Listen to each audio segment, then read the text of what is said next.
Alright, so we've got power back on, and as you see in here, it's restored water pressure.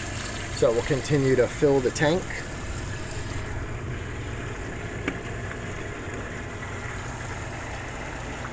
Take a few moments. This valve symbol here by the F, that is a upward chevron, lets you know that the water valve is open. The float valve inside will shut off the water as it reaches the proper level. So we're going to remove the intake tubing, and we're just going to go into menu.